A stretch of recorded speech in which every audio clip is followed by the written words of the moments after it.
وفضل مكانا على مكان كما فضل زمانا على زمان وإنسانا على إنسان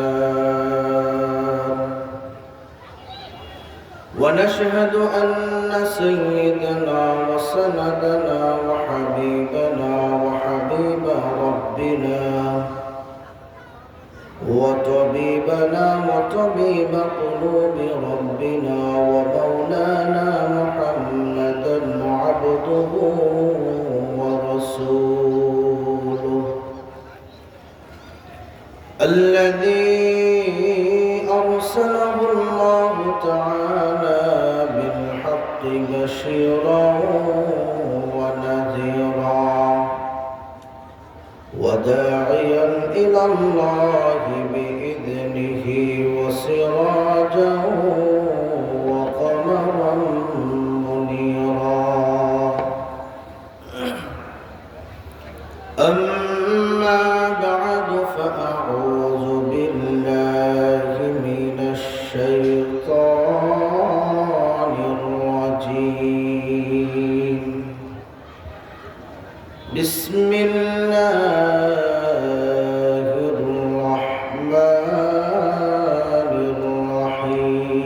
الرحيم والعصر إن الإنسان لفي خسر إلا الذين آمنوا وعملوا الصالحات وتواصوا بالحق وتواصوا بالصبر وقال رسول الله صلى الله عليه وسلم كلكم راع وكلكم مسؤول عن رعيته أو كما قال عليه الصلاة والسلام صلوا عليهم وسلموا تسليما الله زاد محمدا تعظيما شكر درود قولي اللهم صل على محمد وعلى آل محمد كما صليت على إبراهيم وعلى آل إبراهيم إنك حميد مجيد اللهم بارك على محمد وعلى آل محمد كما باركت على إبراهيم وعلى آل إبراهيم إنك حميد مجيد بلغ العلا بكماله كشف الدجى بجماله حسنت جميع خصاله صلوا عليه وآله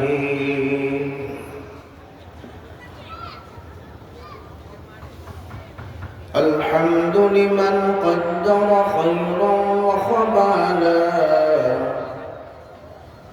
الحمد لمن قدر خيرا وخبالا والشكر لمن صور حسنا وجمالا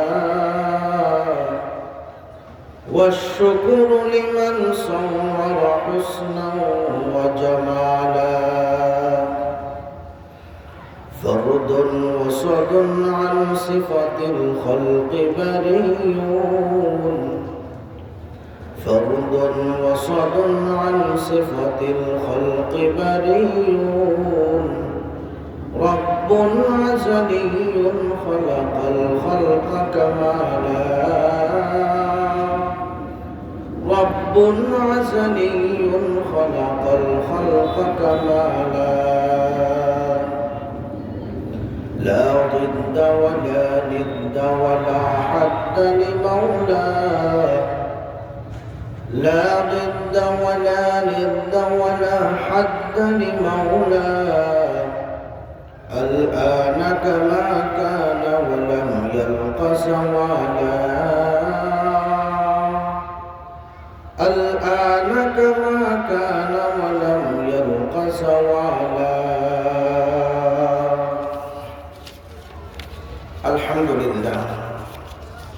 একতা সমাজ উন্নয়ন পরিষদের পক্ষ থেকে 10তম বার্ষিক ওয়াজ মাহফিলের সম্মানিত সুযোগ্য মুহাক্কিক সভাপতি, আমার খুব পরিচিত এবং মুহাব্বতের লোক হাজী মিল্লাত চৌধুরী সাহেব, প্রধান বক্তা, বিশেষ বক্তা, প্রধান অতিথি, বিশেষ অতিথি, আমন্ত্রিত হযরত উলামায়ে কেরাম, মুরব্বিয়ানে আযম, আজিজ তালাব, পর্দার আড়ালে অপেক্ষমান শ্রবণরত আমার সম্মানিত মা বোনেরা, আল্লাহ রব্বুল আলামিনের দরবারে শুকরিয়া আদায় করি যে মহান রব্বুল আলামিন ফিতনার যুগে, ফিতনার মুহূর্তের মোহর, সকল প্রকার ফিতনা থেকে যাচাই বাছাই করে নির্বাচিত করে 10 ঘরের 10 মায়ের 10 সন্তানকে একটা জান্নাতের পরিবেশে, জান্নাতের বাগানে উলামায়ে কেরামের সান্নিধ্যে আসার বসার, কিছু আলোচনা করা, আলোচনা শ্রবণ করার একটা সুবর্ণ সুযোগ দান করেছেন। সেই মহান রব্বুল আলামিনের দরবারে প্রাণ করে, মন করে, উচ্চ আওয়াজে কালিমাতুশ শুকর আদায় করি আলহামদুলিল্লাহ। একতা সমাজ উন্নয়ন পরিষদের পক্ষ থেকে যে আজকের ওয়াজ মাহফিলের ব্যবস্থা করা হয়েছে, এই জন্য আপনারা খুশি না বেজার? কম না বেশি? যদি বেশি খুশি হয়ে থাকে তাহলে একটা তাকবীর দেব, পারা যাবে তো ইনশাআল্লাহ? তাকবীর হবে আল্লাহ তাআলার পৃথিবী, আল্লাহ তাআলার জমিন, আল্লাহ তাআলার আসমানের নিচে আল্লাহ তাআলার তাকবীর দেওয়ার জন্য কোনো ভয় লাগে নাকি? সংকোচ, সন্দেহ, লজ্জা? আওয়াজ দেয়া বলেন, লাগে না? তাহলে বলি তো লিল্লাহি তাকবীর। এতগুলো লোক আওয়াজ হয় নাই, আমার মনে হয় পুরাপুরি খুশি না, আদা আদি মনে হয়। আওয়াজ দেয়া বলি লিল্লাহি তাকবীর। আল কোরআনের আলো, কোরআন হাদিসের আলো, কোরআন হাদিস যেখানে, কোরআন হাদিস নাই যেখানে, আল্লাহু আকবার। এখন বর্তমান এমন একটা পরিস্থিতি, আমরা ভয়াবহ পরিস্থিতির সম্মুখীন চলতেছে। মনে করি বিগত যারা দেশ চালিয়ে গেছে তারা মনে হয় ভালো গেছে, বর্তমানে যারা চালাইতেছে তাদের থেকে মনে হয় ভালো, সামনে যারা আসবে তারা মনে হয় আরো ভালো। অবস্থাটা এরকমের। হাসির গল্প একটা আশরাফ আলী থানভী আলীর রহমান বইয়ের মধ্যে দেখলাম, বাঘ নদীর দক্ষিণ পাশে খাবার খাইতেছে, ঘাস খাইতেছে, উত্তর পাশে ঘাসগুলো অনেক বড় বড়।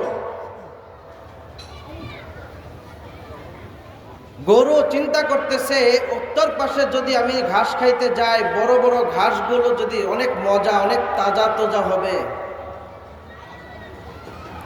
এখন আর এক জায়গায় খেতে ভালো লাগে না।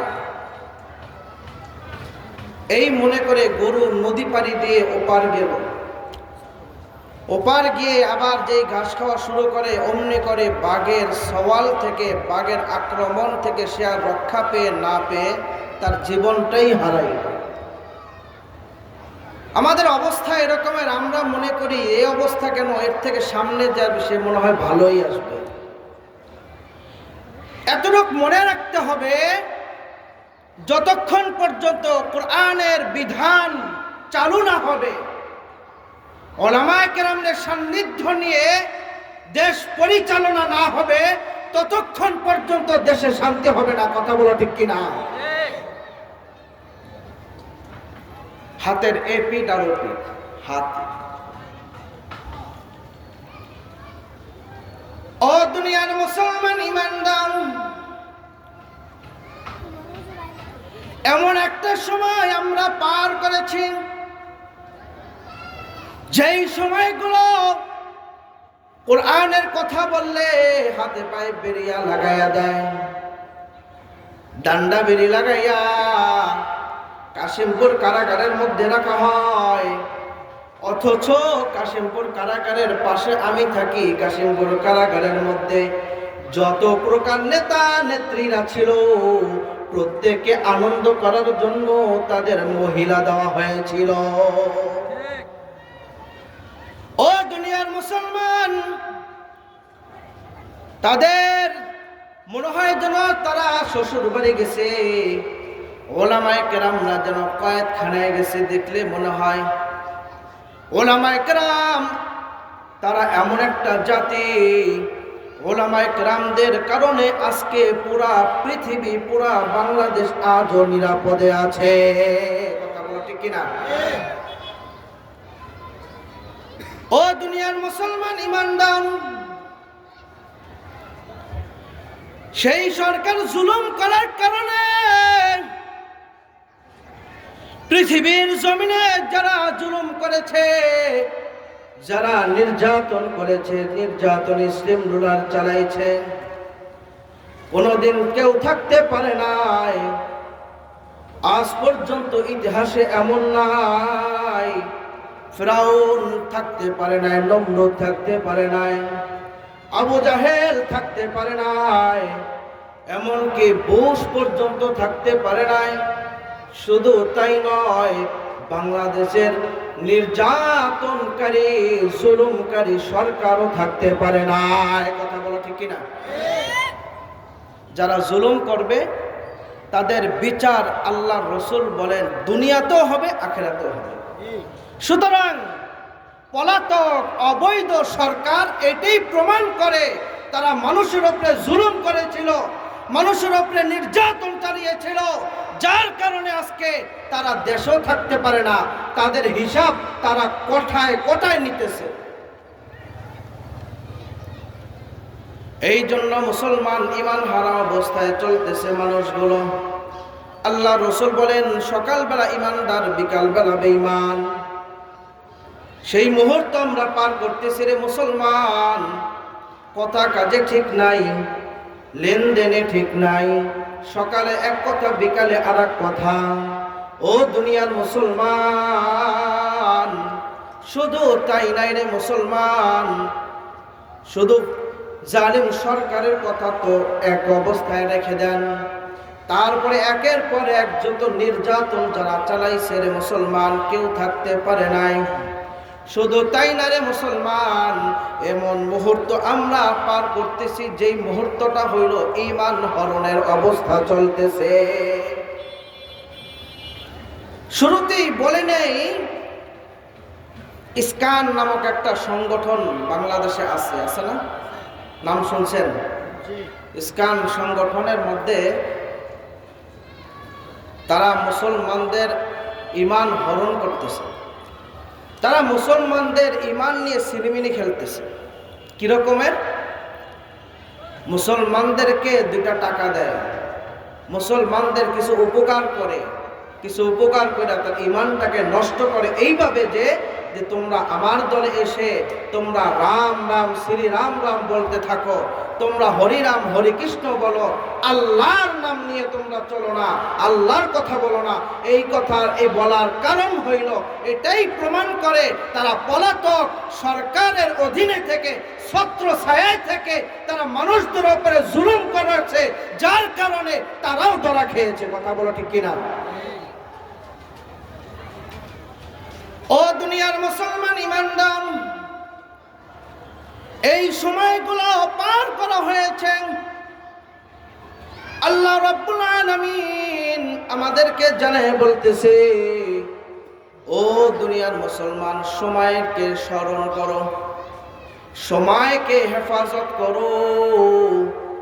পৃথিবীর জমিনে যারা সময়ের মূল্যায়ন করেছে, সময়কে অবমূল্যায়ন করে নাই, আজকে দুনিয়াও দামি হয়েছে, সেই মানুষটা আখিরাতেও দামি হয়ে গেছে। সাহাবায়ে কেরামদের দিকে লক্ষ্য করলে পাওয়া যায় এক একটা সাহাবী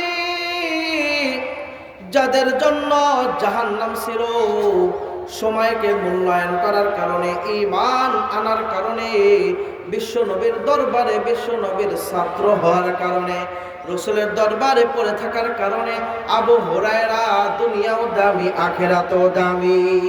সুবহানাল্লাহ। ও দুনিয়ার মুসলমান, ঠিক তেমনি ভাবে আল্লাহ রাব্বুল আলামিন সূরাতুল আসরের প্রথমেই বলেন ওয়াল আসর, সময়ের কসম, যুগের কসম, কালের কসম। আল্লাহ তাআলা কসম খাইলেন কেন? কোরআনের অধিকাংশ জায়গায় একাধিক সূরার মধ্যে একাধিক বিষয় নিয়ে আল্লাহ তাআলা কসম খেয়েছেন। কখনো কখনো আসমানে কসম খায়, ওয়াস সামাঈ যাতিল বুরুজ ওয়াল ইয়াউমিল মাওউদ। আবার আল্লাহ তাআলা কখনো কখনো সূর্যের কসম খেয়ে বলে, ওয়াস শামসি ওয়া দুহাহা ওয়াল কমারি ইযা তালাহা ওয়ান নাহারি ইযা জাল্লাহা ওয়াত-তিন ওয়াজ-যাইতুন ওয়া তুরি সিনিন ওয়া হাযাল বালাদিল আমিন। তিনের কসম, যাইতুনের কসম, শহরের কসম, সময়ের কসম। বিভিন্ন জায়গায় আল্লাহ তাআলা বিভিন্নভাবে কসম খেয়ে আমাদেরকে এই কথা বুঝাইতেছেন। ও দুনিয়ার মুসলমান, দুনিয়ার মধ্যে আমরা আমাদের কথাকে অন্যের কাছে গুরুত্ব বোঝানোর জন্য, বিশ্বাস করার জন্য, অন্য মানুষের কাছে বোঝানোর জন্য, বিশ্বাস করানোর জন্য আমরা আমাদের কথার শুরুতে আমরা কসম খেয়ে বলি। যদি কাউকে বলা হয়, এই তুমি এই কাজটা কেন করলে, তখন আমরা বলি না না আর করি নাই আমি। আবার বলে না, তুমি ছাড়া কেউ করতে পারো না, তুমি করেছ। তার কাছে বিশ্বাস গ্রহণযোগ্যতা দেওয়ার জন্য আমরা বলি আল্লাহর কসম আমি এমন কাজ করি নাই, বলি কিনা? ঠিক তেমনি ভাবে আল্লাহ রাব্বুল আলামিন কোরআনের সূরাতুল আসরের শুরুতে কসম খাইলেন কেন? তাফসীর ইবনে কাসিরের মধ্যে পাওয়া যায়, রুহুল বয়ানের মধ্যেও আছে। আল্লাহ তাআলা কসম খাইলেন কেন? আমাদেরকে গুরুত্ব বোঝানোর জন্য নাকি না বিশ্বাস করানোর জন্য? কি বলেন? বিশ্বাস করানোর জন্য? না না, বিশ্বাস করানোর জন্য না।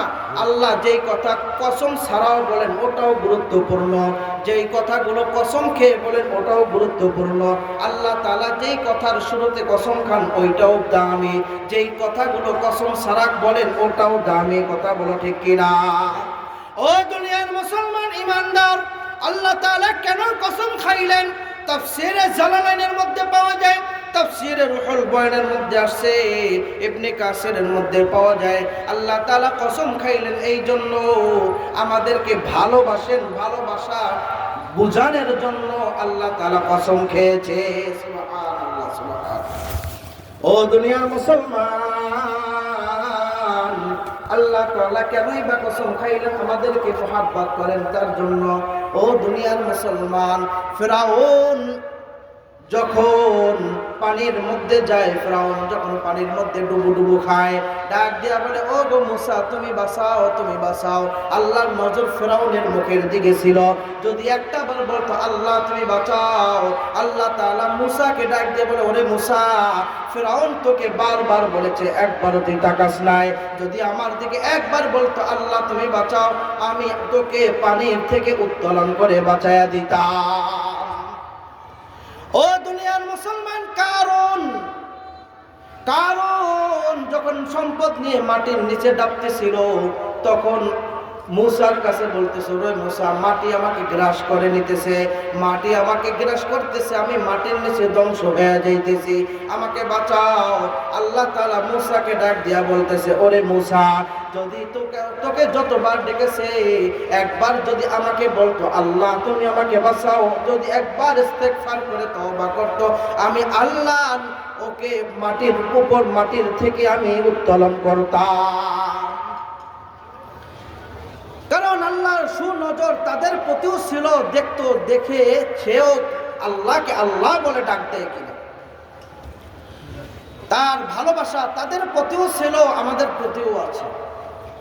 এই জন্য ভালোবাসার নজর দিয়ে, ভালোবাসার ডাক দিয়া বলে, ওয়াল আসর, সময়ের কসম, যুগের কসম, কালের কসম, ইন্নাল ইনসানা লাফি খুসর, পৃথিবীতে যত মানুষ রয়েছে, নিশ্চয়ই, ইন্না নিশ্চয়ই, আল ইনসান, আলিফ লাম জিনসিয়া, সমস্ত মানুষ, সকল মানুষ, সেখানে ইমানদার মানুষ হইতে পারে, বেঈমান হইতে পারে, মুমিন হতে পারে, অমুমিন হতে পারে, মুসলমান হইতে পারে, কাফের হইতে পারে, ইহুদি হতে পারে, নাসারাও হতে পারে, সকল মানুষদেরকে ডাক দিয়া বলতেছেন, পৃথিবীর আজ শুরু লগ্ন থেকে আদম আলাইহিস সালাম থেকে বর্তমান পর্যন্ত, এখন থেকে কিয়ামত পর্যন্ত যত মানুষ থাকবে, সমস্ত মানুষগুলো ক্ষতিগ্রস্ত।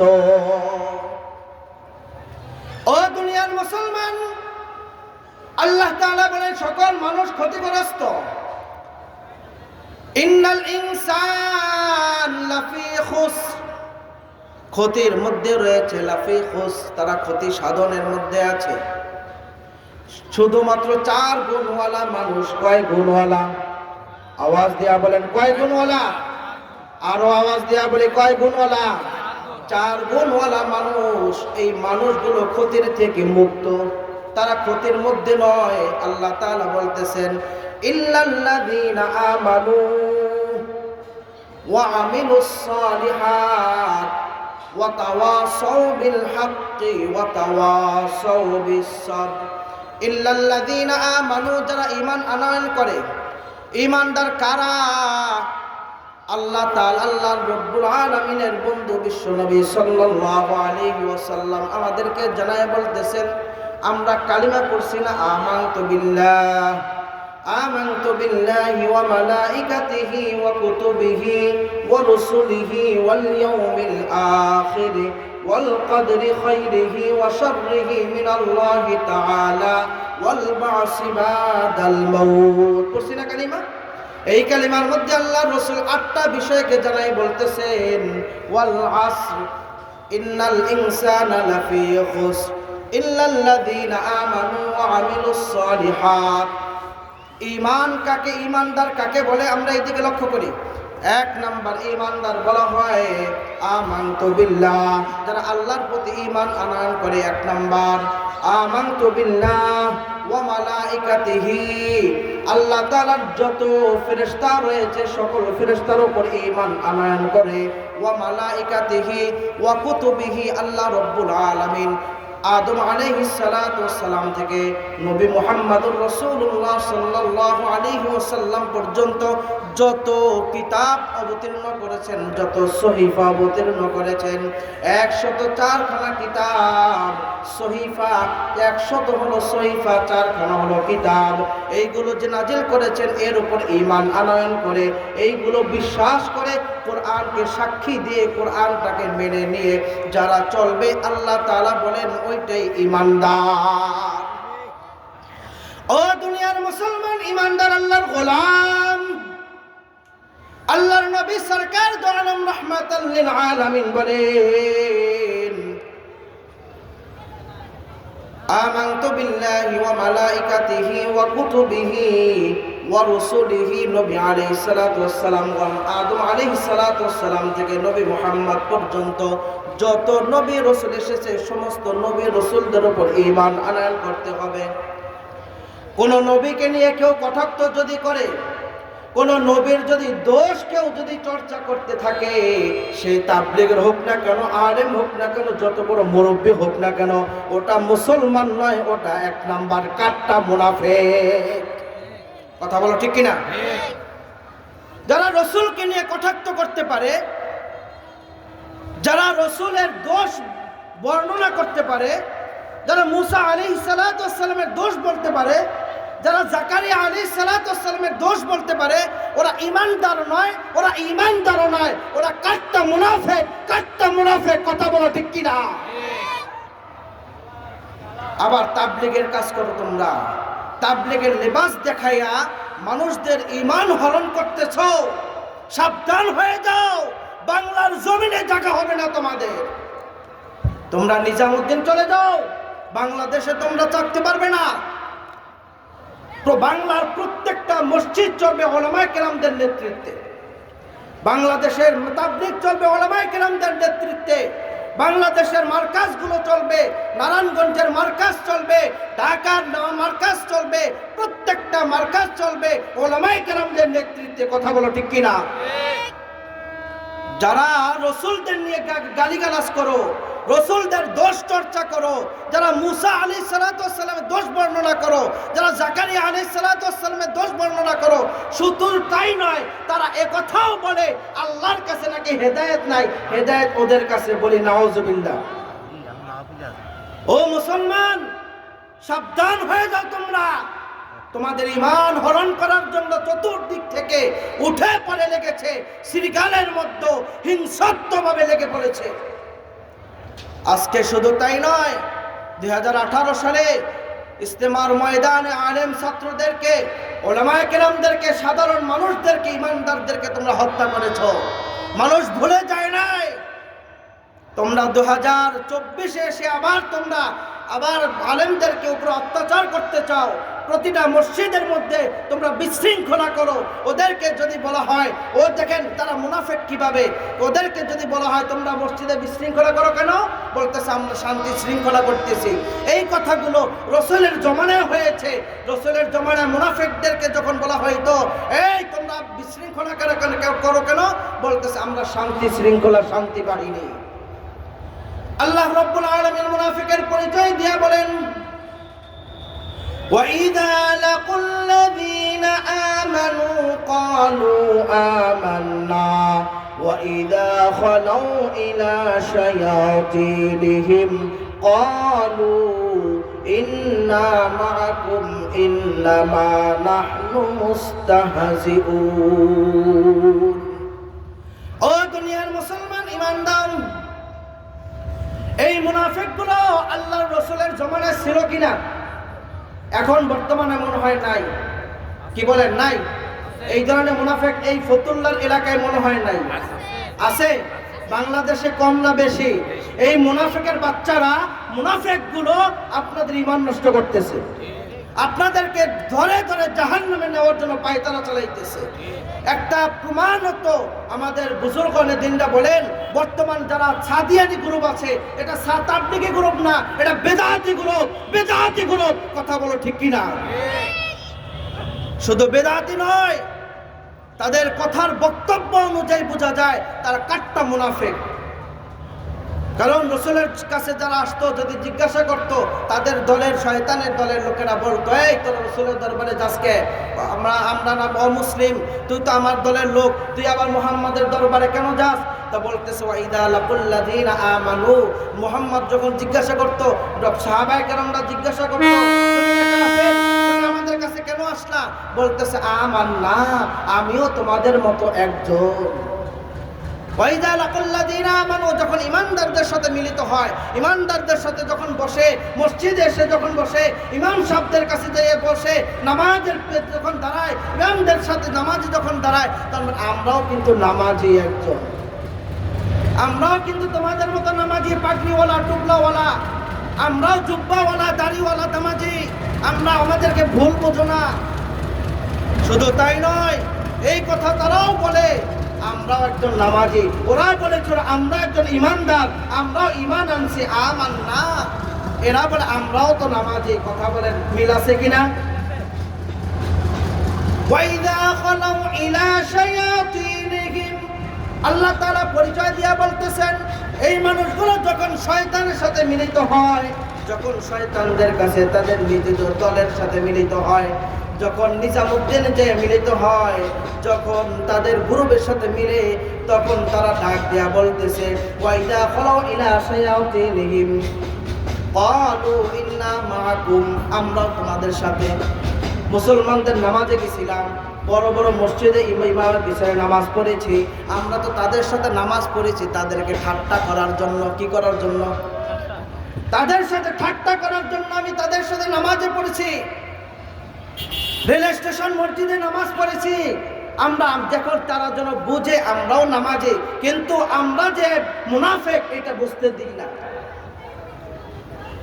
ও দুনিয়ার মুসলমান ইমানদার, আল্লাহ রাব্বুল আলামিন বলেন ইন্নাল্লাযীনা আমানু ওয়া আমিলুস সালিহাতি কানাত লাহুম জান্নাতুল ফিরদাউসি নুজুলা। আল্লাহ রাব্বুল আলামিন বলেন নিশ্চয়ই যারা ঈমান আনয়ন করবে, ইন্নাল্লাযীনা আমানু ওয়া আমিলুস সালিহাত, আমলে সালেহ করবে, নেক কাজ করবে, ভালো ভালো কাজ করবে, মসজিদ মাদ্রাসার কাজ করবে, মাহফিলের কাজ করবে এবং বাদুর এলাকার সমাজের জনকল্যাণমূলক কাজ করবে একমাত্র আল্লাহ তাআলার জন্য। কার জন্য? আওয়াজ দিয়া বলে কার জন্য? আল্লাহ তাআলার জন্য যখন করবে, আল্লাহ তাআলা বলেন এদের জন্য আমি রেখেছি জান্নাতুল ফিরদাউস। সুবহানাল্লাহ। মুনাফিকদের জন্য নাই, মুনাফিকদের জন্য কোরআনের বিধান হলো ইন্নাল মুনাফিকিনা ফিদ দারকিল আসফালি মিনান নার, তাদের জন্য বিধান হলো তারা সরাসরি জাহান্নামের তলদেশে তাদের স্থান। ও দুনিয়ার মুসলমান ইমানদার আল্লাহর গোলাম, আল্লাহ রাব্বুল আলামিন বলেন ইল্লাল্লাযীনা আমানু, যারা ঈমান আনয়ন করবে। রাসূল নবী সাল্লাল্লাহু আলাইহি ওয়াসাল্লাম বলেন, আল্লাহর নবী বলেন আমানতু বিল্লাহি ওয়া মালাইকাতিহি ওয়া কুতুবিহি ওয়া রুসুলিহি। রাসূলকে গালি দেয় না, রাসূলকে গালি দেয়? রসুলকে গালি দেবে না, রসুলকে তারা মেনে নেবে, তারা রসুলকে ও রসুলের আদর্শ গ্রহণ করবে, রসুলের ভালোবাসা তাদের অন্তরে বিরাজমান করবে, রসুলকে তারা আঁকড়ে ধরে রাখবে, রসুলের ইজ্জত নষ্ট হয় এমন কাজ তারা করবে না, রসুলের সম্মান আকাশচুম্বী সম্মানকে তা সম্মানজনক জায়গায় রাখবে, রসুলের সম্মান মাটির নিচে দাবাইয়া দিবে না, তারাই হলো ঈমানদার। আল্লাহ রাসূল সাল্লাল্লাহু আলাইহি ওয়াসাল্লাম বলেন ওয়া রাসূলিহি ওয়াল ইয়াউমিল আখিরি, আখিরাতের দিবসে দাঁড়ানোর ব্যাপারে ভয় করবে, সেই ব্যাপারে ঈমান আনয়ন করবে, বিশ্বাস করবে, আখিরাতের সময় দাঁড়াইতে হবে, আল্লাহ তাআলার সামনে দাঁড়াইতে হবে। রে মুসলমান, এই ব্যাপারে কোনো সন্দেহ আছে নাকি? ও কাউকে সন্দেহ আছে নাকি আল্লাহর সামনে দাঁড়ানোর ব্যাপারে? আল্লাহর সামনে দাঁড়াইতে হবে, তোমার ঈমানের পরীক্ষা দিতে হবে। তুমি যে তাবলীগের তার নাম দিয়ে তুমি বিভিন্ন ময়দানের মধ্যে বিশৃঙ্খলা ঘটাও, বিভিন্ন মসজিদের মধ্যে বিশৃঙ্খলা ঘটাও, তোমার ঈমানের মধ্যে দোষ আছে, তোমার ঈমান পাক্কা ঈমান নয়, এটা মুনাফিকের ঈমান। আল্লাহ রাসূল সাল্লাল্লাহু আলাইহি ওয়াসাল্লাম বলেন واليوم الآخر والقدر خيره وشره من الله تعالى والبعث بعد الموت। এখানে 8টা বিষয়ের কথা বলেছেন। এই 8টা বিষয়ের উপরে যেই মানুষটা ঈমান আনয়ন করবে, ওই মানুষটা হইল প্রকৃত ঈমানদার। ওয়া আমিলুস সালিহাত, ঈমান আনয়ন করেছেন, এখন ভালো কাজ করবেন, নেকের কাজ করবেন, এক মুসলমান অপর মুসলমানকে দ্বীনের দাওয়াত দিবে। আল্লাহ রাব্বুল আলামিন কোরআনের মধ্যে বলেন কুনতুম খায়রা উম্মাতিন উখরিজাত লিন-নাসি তা'মুরুনা বিল মা'রুফ ওয়া তানহাউনা আনিল মুনকার। আল্লাহ রাব্বুল আলামিন বলেন, পৃথিবীর জমিনে, আসমানের নিচে, জমিনের উপরে ওই সমস্ত মানুষরা হলো উত্তম, ওই সমস্ত মানুষরা হলো শ্রেষ্ঠ। কুনতুম খায়রা উম্মাতিন উখরিজাত লিন-নাস, যারা মানুষদেরকে দ্বীনের দাওয়াত দেয়, মানুষদেরকে ভালো খারাপ কাজ থেকে ভালো কাজে নিয়ে আসে। যেই মানুষটা চুরি করতো, চুরি করাটা বন্ধ করতে পারে। যেই মানুষটার বেনামাজি নামাজের দিকে নামাজি বানায়, নামাজে যাওয়ার সময় ডাক দিয়া নিয়ে যায়, দ্বীনের দাওয়াত দেয়। কুনতুম খায়রা উম্মাতিন উখরিজাত লিন-নাস তা'মুরুনা বিল মা'রুফ ওয়া তানহাউনা আনিল মুনকার। দেশের মধ্যে বিশৃঙ্খলা যখন হয়, মানুষের উপরে জুলুম নির্যাতন যখন হয়, একে অপরের উপরে জুলুম নির্যাতন চালায়, যে কোনোভাবে হোক, তখন বিশৃঙ্খলা ঠেকানোর জন্য, জুলুম নির্যাতন ঠেকানোর জন্য রাসূল বলেন, তুমি যদি পারো তোমার হাত দ্বারা প্রতিহত করো, অস্ত্র ধারণ করে প্রতিহত করো। আর যদি না পারো, মুখ দিয়া বলো, এই তুই এই কাজটা করিস না, এটা অন্যায়ের কাজ, এটা অসৎ কাজ, এটা রাসূল পছন্দ করেন না, আল্লাহ নিষেধ করেছেন, এই কাজ তুই করিস না। যদি এমনটা যদি বললে ভয় পান, এমনটা বলা সত্যিও যদি না থাকে, আল্লাহর নবী বলে তুমি মনে মনে তুমি তাকে ঘৃণা করো। এখন দেখেন, যারা অসাধু লোক, যারা এলাকার মধ্যে বিশৃঙ্খলা ঘটায়, যারা তাবলীগের নাম দিয়ে বিভিন্ন মসজিদের মধ্যে বিভিন্ন বিশৃঙ্খলা ঘটায়, তারা কি আমরা তাদেরকে বাধা দিতে পারি না? আওয়াজ দিয়া বলেন, পারি কিনা? তাদেরকে আমাদের প্রত্যেকটা মসজিদের মধ্যে, কোন জামে মসজিদে তাদের স্থান দেওয়া যাবে না। কথা বলা ঠিক কিনা?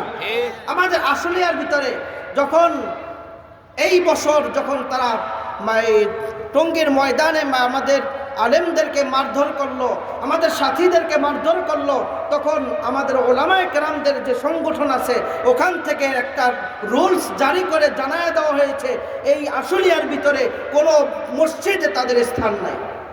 শুধু তাই নয়, যত মসজিদ, সব মসজিদ থেকে বের করে দেওয়া হয়েছে, একটা মসজিদও তাদের জায়গা দেওয়া হয় নাই। বর্তমানে এখন তাবলীগের ময়দান, মার্কাজগুলো এখন ওলামায়ে কেরামদের হাতে আছে। এটা আল্লাহ তাআলা একটা নিয়ামত, বলি আলহামদুলিল্লাহ। ও দুনিয়ার মুসলমান ঈমানদার, ওয়া আমিলুস সালিহাত ওয়া তাওয়াসাউ বিল হক, সৎ কথা বলতে হবে, হক কথা বলতে হবে। যদি তোমার জীবন থাকুক চাই না থাকুক, জীবন দেওয়ার মালিক কে? আল্লাহ। জীবন দেওয়ার মালিক কে? হায়াতের মালিক কে? মৌতের মালিক কে? জানের মানে বাঁচানোর মালিক কে? আল্লাহর হুকুম, আল্লাহর জমিনে, আল্লাহর বিধান, আল্লাহর জমিনে, সংসদে, আপনার ঘরে, আমার ঘরে, প্রতিটা পাড়ায় পাড়ায় আল্লাহর বিধান চালু হলে আর দেশের মধ্যে বিশৃঙ্খলা থাকবে না, কোনো অসাধু থাকবে না, কোনো মুনাফিক সুযোগ পাবে না, কোনো কাফের সুযোগ পাবে না। কথা বলো ঠিক কিনা? ও দুনিয়ার মুসলমান ঈমানদার, হক কথা বলতে গিয়ে যদি আঘাত আসে, আঘাত আসে না? আঘাত আসে, তোমাকে মারধর করবে, তোমাকে নিয়ে ঠাট্টা করবে, তোমাকে নিয়ে বিদ্রোহ করবে, তোমার নাম নিয়ে মানুষের সামনে বিভিন্নভাবে কটাক্ষ ছড়াবে, তোমাকে মানুষের কাছে হেয় প্রতিপন্ন করবে। এখন তোমার দরকার সবরে জামিল করা দরকার। ওয়াতাওয়াসাউ বিল হাক্কি ওয়াতাওয়াসাউ বিস সাবর। সূরা বাকারার মধ্যে আল্লাহ তাআলা বলেন, ইয়া আইয়ুহাল্লাযীনা আমানুস্তাঈনু বিস সাবরি ওয়াস সালাহ। আল্লাহ রাব্বুল আলামিন বলেন, হে ঈমানদারগণ, ও কালিমাওয়ালা মুসলমান, জুমার নামাজের মুসলমান, উক্ত নামাজের মুসলমান। আল্লাহ তাআলা বলেন, যারা ঈদের নামাজে যাও তারাও মুসলমান। আল্লাহ তাআলা ডাক দিয়া বলেন, ইয়া আইয়ুহাল্লাযীনা আমানুস্তাঈনু। যখন তোমার বিপদ আসে, তখন বিপদের সময় সাহায্য চাবো কার? আওয়াজ দিয়া বলেন, কার? সাহায্য চাবো মালিকের কাছে না দুনিয়ার কোন নেতার কাছে, দুনিয়ার কোন চেয়ারম্যানের কাছে, মন্ত্রীর কাছে, এমপির কাছে? কোন এমপি, মন্ত্রী, চেয়ারম্যান, মেম্বার কেউ বাঁচাইতে পারবে না। সব বর্তমানে দৌড়ের উপরে আছে। এটাই বোঝায় দুনিয়ার মানুষের কোনো ক্ষমতা নাই, দুনিয়ার কোনো এমপির কোনো ক্ষমতা নাই, দুনিয়ার কোনো চেয়ারম্যানের কোনো ক্ষমতা নাই, দুনিয়ার কোনো মন্ত্রীর কোনো ক্ষমতা নাই। একমাত্র ক্ষমতা কার? আওয়াজ দিয়া বলো কার? একমাত্র ক্ষমতা আল্লাহ। এই জন্য আল্লাহ তাআলা বলেন, ইয়া আইয়ুহাল্লাযীনা আমানুস্তাঈনু, বিপদে পড়ে গেছো, মুসিবতে পড়েছো, তোমাকে মানুষ ঠাট্টা করে, তোমাকে মানুষ ধিক্কার জানায়, তোমাকে মানুষ বিদ্রোহ করে, হক কথা বললে মানুষ খারাপ জানে, এটাই বাস্তবতা। হক কথা তিতাও লাগে। হ্যাঁ, হক কথা বললে মানুষ পছন্দ করে না, তিতা লাগে। সত্য কথা বললে মানুষের কাছে তিতা লাগে। হক সত্য কথা, যে সত্যবাদী, আল্লাহ তাআলা কোরআনের মধ্যে বলেন, ইয়া আইয়ুহাল্লাযীনা আমানুত্তাকুল্লাহ, ও ঈমানদারগণ, আল্লাহকে ভয় করো। কাকে ভয়? আল্লাহকে। আরো জোরে বলি কাকে? আল্লাহকে ভয় করো। ইয়া আইয়ুহাল্লাযীনা আমানুত্তাকুল্লাহ ওয়া কুনু মা'আস সাদিকিন, তোমরা যারা সত্য কথা বলে, যারা সত্য কথা সত্য পথে চলে, তাদের সাথী হয়ে যাও। এখন তাদের সত্য কথা কারা বলে? ওলামায়ে কেরাম ছাড়া সত্য কথা বলে না। হক্কানি ওলামায়ে কেরাম। আবার এক শ্রেণীর ওলামায়ের লেবাসধারী আছে, যারা বিভিন্ন জায়গায় আলেমদের নিয়ে কটাক্ষ করে, আবার বলে আমরাও আলেম। এই সমস্ত সাদিয়ানি গ্রুপ যারা আছে, তারা আপনাদের আলেমদের কাছ থেকে শিখে আবার আলেমকে ইজ্জত দিতে চায় না, আলেমদেরকে সম্মান দিতে চায় না। ও মিয়া, তোমরা তোমার বাপের সম্মান দিতে পারো না, তোমরা তোমার যার কাছ থেকে এলেম শিখছো তাকে সম্মান দিতে পারো না, তোমরা তো তোমার আলেমের পরিচয় দিতে জানো না, তোমরা তোমার বাপের পরিচয় দিতে জানো না। যারা বাপের পরিচয় দিতে জানে না, ওরা সমাজের কি? আওয়াজ দিয়ে বলেন কে? ওরা জারস। ওরা কি? যারা বাপের পরিচয় দেয় না। যদি আমার বাপ নাই, আমি একা একাই সব জানি, একা একাই জন্ম নিছি, একা একাই শিখছি, আমার কোনো ইমাম নাই, আমার কোনো আলেম নাই, আমার কোনো শিক্ষক নাই, সব আমি একা, ওটা হলো শয়তানের কাজ। কথা বলা ঠিক কিনা? এরা আলেমদেরকে সম্মান দিতে জানে না, এরা আলেমদেরকে ইজ্জত দিতে জানে না, জানে শুধু আলেমদের পিছনে কথা বলা। কথা বলা ঠিক কিনা? ইমামদের পিছনে কথা বলা, আলেমদের সমালোচনা করা। আলোচনা করতে চায় না, সমালোচনা করে। আল্লাহ রাব্বুল আলামিন বলেন, ইয়া আইয়ুহাল্লাযীনা আমানুস্তাঈনু বিস-সাবরি ওয়াস-সালাহ, ও ঈমানদারগণ, ও কালিমাওয়ালা মুসলমান, দুনিয়ায় চলতে গিয়ে যখন বিপদে পড়ে যাও, দুনিয়ায় চলতে গিয়ে যখন তোমরা মুসিবতে পড়ো, একমাত্র আমি আল্লাহর কাছে তুমি সাহায্য চাও দুইটা মাধ্যমে। কয়টা মাধ্যম? আওয়াজ দিয়া বলেন কয়টা? এক নাম্বার হইল বিস-সাবরি, ধৈর্য ধারণ করো। সবরে জামিনের তৌফিক তোমাকে দিবে আল্লাহ তাআলা। ধৈর্যের মাধ্যমে তুমি ধৈর্য ধারণ করো, আল্লাহ তাআলার কাছে সাহায্য চাও। আল্লাহ, আমার উপরে এই বিপদ আসছে, তুমি আল্লাহ আমার সাথী হয়ে যাও। আল্লাহ তাআলা বলেন দ্বিতীয় নম্বর হলো নামাজ ওয়াস সালাহ। নামাজের মাধ্যমে আল্লাহ তাআলার কাছে সাহায্য চাও। এখন তো আজান হয়, নামাজে মুসল্লির সংখ্যা পাওয়া যায় না, উক্ত নামাজে মুসল্লি হয় না, জুমার নামাজে জায়গা দেওয়া পারে না। কথা বলো ঠিক কিনা? জুমার নামাজের লোকের অভাব নাই, উক্ত নামাজের মুসল্লি ডাইকাও পাওয়া যায় না। ঠিক। বাজারে, চায়ের দোকানে, বিভিন্ন জায়গায় আড্ডাবাজি দিব, অথচ নামাজে যাবে না। ঠিক। তারা নামাজের ধারদারি না। যদি বলে নামাজে আসে, বলে ভাই আপনি যান, আসতেছি। যান না, আসতে। এক জায়গায় মাহফিলে গেছিলাম ময়মনসিংহে, তো বলতেছি, ইমাম সাহেব বলতেছে, হুজুর একটু নামাজের আলোচনা করেন, ফাঁকে একটু নামাজের। কেন?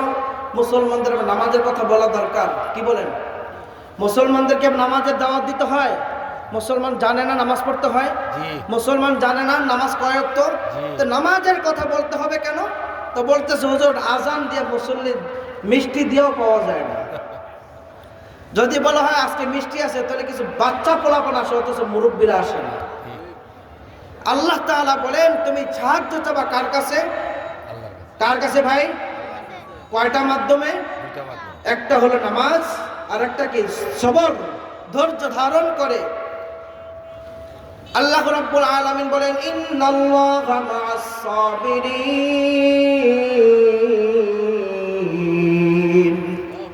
আল্লাহ তাআলা বলেন নিশ্চয়ই যারা সবর করবে, যারা ধৈর্য ধারণ করবে, যারা নামাজের মাধ্যমে সাহায্য চাইবে, যারা সবরের মাধ্যমে সাহায্য চাইবে, আল্লাহ তাআলা বলেন এই সবরকারীর সাথে আল্লাহই আছে। ও দুনিয়ার মুসলমান ঈমানদার, আল্লাহ রাব্বুল আলামিন কালামে হাকিমের মধ্যে বলেন ইয়া আইয়ুহাল্লাযীনা আমানুত্তাকুল্লাহা ওয়া কুলু কওলান সাদীদা। আল্লাহ তাআলা বলেন যদি তোমরা কথা বলো, সত্য কথা বলো। কি কথা বলবো? সত্য কথা। আমাদের মধ্যে এখন একটা প্রবণতা রয়েছে, অনেক ব্যবসায়ীরা আছে যে ব্যবসায়ীরা এখন সত্য কথা কাকে বলে জানিই না। আড়ত থেকে মাল কিনে 10 টাকার জিজ্ঞাসা করলে মাল কিনছে 15 টাকার, 20 টাকার নিচে বেচলে থাকেই না। তা বলতেছে খোদার কসম মাল ছুঁয়া কইলাম এই মাল আমি 10 টাকায় কিনতেও পারি না, অথচ মাল কিন্তু 10 টাকা 8 টাকা কিনা আছে। আছে না এরকম অনেক ব্যবসায়ীরা? আছে।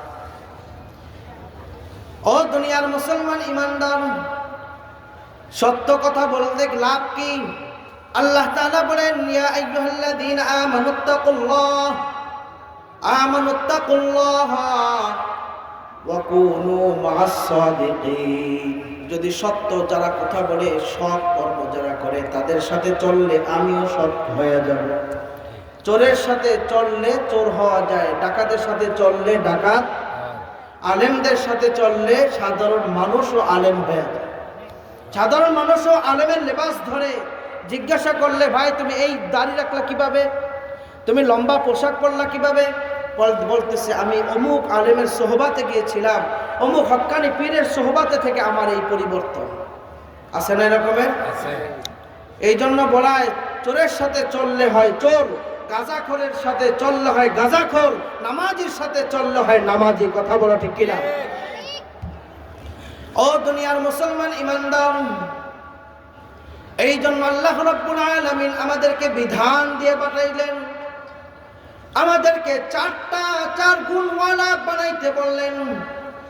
1 নাম্বার হইল ঈমানদার হইতে হবে, বেজাল মুক্ত ঈমানদার। কি মুক্ত? সাদিয়ানীদের মতো ঈমানদার, হ্যাঁ, মুনাফিকদের মতো ঈমানদার। তারা ঈমানদার নয়, তারা কাট্টা মুনাফিক। সাদিয়ানীরা কাট্টা মুনাফিক। আর তারা এক সময় বাংলার জমিনের মধ্যে এক স্বৈরাচারীর ছায়াতলে থেকে তারা তাদের আমল চালাইত। ও দুনিয়ার মুসলমান ঈমানদার, এই শ্রেণীর মানুষগুলো যেখানে দেখবেন সেখানে জায়গায় দিবেন না। যেই মসজিদে দেখবেন সাদিয়ানি আছে ওই মসজিদে ভেজাল আছে, যেই মসজিদে দেখবেন কাদিয়ানিরা আছে ওই মসজিদেও ভেজাল আছে। কাদিয়ানিরাও কাফের, সাদিয়ানিরাও কাফের। কথা বলো ঠিক কিনা? কারণ হইল ওরা ইমানদার ঈমান নষ্ট করে, ওরা ইমানদারে ঈমান চুরি করে, ওরা ইমানদারে ঈমান হরণ করে, ইমানদারদেরকে ঈমানের রাস্তা থেকে সরিয়ে জাহান্নামের রাস্তায় নিয়ে যেতে চায়। আর এখন প্রশাসন তো এমন অবস্থা হয়েছে যে প্রশাসনের শাসনই নাই। একজন আলেমের হাত পায়ে বেরি পড়ায়, অথচ যারা আসল দোষী তাকে আগে হাসপাতাল এই জেলখানার মধ্যে তাদের মধ্যে উত্তম আপ্যায়নের ব্যবস্থা হয়। কারণ আমার নিজের দেখা, আপনারাও দেখছেন ওলামায়ে কেরামদের এক সময় কিরকমের হাতে পায়ে বেরিয়া লাগিয়েছিল, ডান্ডা বেরি লাগিয়ে, এমনকি তারা যেভাবে ডান্ডা বেরি লাগিয়েছে মনে হয় যেন এর মতো চোর, এর মতো ডাকাত, এর মতো বদমাইশ আর পৃথিবীতে নাই। এমনভাবে আলেমদেরকে সম্মান নষ্ট করেছে, আলেমদের ইজ্জত নষ্ট করেছে। আলেমদের সম্মান নষ্ট করার কারণে আজকে তাদের সম্মান নষ্ট হয়েছে। কথা বলো ঠিক কিনা? আলেমদের ইজ্জত নষ্ট করার কারণে আজকে তাদের ইজ্জত নষ্ট হয়েছে। তাদের নাম পর্যন্ত নাই, তাদের বাবার নামও নিতে চায় না। বাবার যত প্রতীক ছিল, যত মূর্তি ছিল, সবগুলো ভেঙ্গে ভেঙ্গে চুরমার করে দিয়েছে। কথা বলো ঠিক কিনা? আপনার দিয়ে আপনার মান সম্মান, আপনার বাবার মান সম্মান। অনেক সময় গাড়ির মধ্যে লেখা থাকে ভদ্রতাই বংশের পরিচয়, দেখছেন না? তো ভদ্রতা যদি থাকে, এই ভদ্রতাই যদি বংশের পরিচয় হয়, যাদের মধ্যে ভদ্রতা নাই, যাদের মধ্যে বিশৃঙ্খলার স্বভাব রয়েছে, যাদের মধ্যে হায়নাদের স্বভাব আছে, যাদের মধ্যে শৃগালের স্বভাব আছে, যাদের মধ্যে হিংসত্ব স্বভাব আছে, এরা কখনো ভদ্রতা দেখাইতে পারে না, এরা কখনো ভদ্র হতে পারে না। এদের দ্বারা সর্বদাই অভদ্র কাজ হয়। যেই জায়গায় যায় সেখানেই অভদ্র কাজ করে, যেই মজলিসে বসে সেই মজলিসটাকেও অভদ্র মজলিস বানায় ফেলায়। কথা বলো ঠিক কিনা? এই জন্য ভদ্র হওয়ার জন্য, ভালো হওয়ার জন্য, সভ্য হওয়ার জন্য কাদের কাছে যাব? আলেমদের কাছে। কাদের কাছে? আর যেই মানুষটা আলেমদের পরামর্শ নিয়ে চলবে, যেই মানুষটা আলেমদের সংস্পর্শে থাকবে, আল্লাহ তাআলা বলেন, তুই যখন আলেমের সাথে রইলি, তুই যখন আমার আলেমদের সাথে আসো, আমি আল্লাহ তোর সাথে। আমি আল্লাহ তোর সাথে রয়েছি, তুই যেহেতু আলেমদের সাথে আসোস, আমি তোর সাথে আছি। ও মিয়া, আলেমদের সাথে থাকবা না, কার সাথে থাকবা? তুমি যদি মারা যাও, তোমার কবরটা কিভাবে দিবে তুমি তো জানো না, তোমার জানাজা কিভাবে হবে তুমিও যে দিতে জানো না, তোমার কাফনটা কিভাবে কাটবে তুমি জানো না। আলেমদের সাথে না চললে তো কিভাবে পাইবা? কথা বলেন, কিভাবে পাইবা তুমি? এই জন্য সর্বদা আলেমদের সাথে চলাফেরা করব। আল্লাহ তাআলা আমাদেরকে তৌফিক দান করুক। সকলে বলে আমিন। ওয়া আখিরু দাওয়ানা আলহামদুলিল্লাহি রাব্বিল আলামিন।